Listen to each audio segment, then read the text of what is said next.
Hi friends! Today you'll be playing a game using syllables. The first thing you need to do to play the game is take all of the picture cards and shuffle them together. Mix them up really good.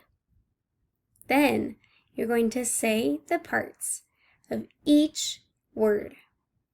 So this picture is a sandwich. I'm going to say the parts of that word. Sandwich.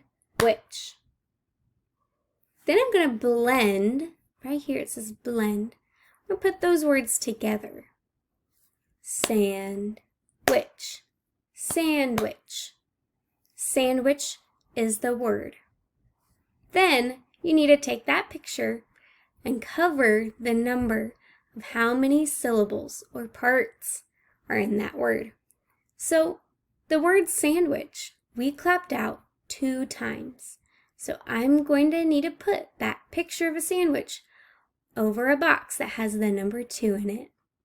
You're going to keep going until you fill your entire board with pictures. Have fun!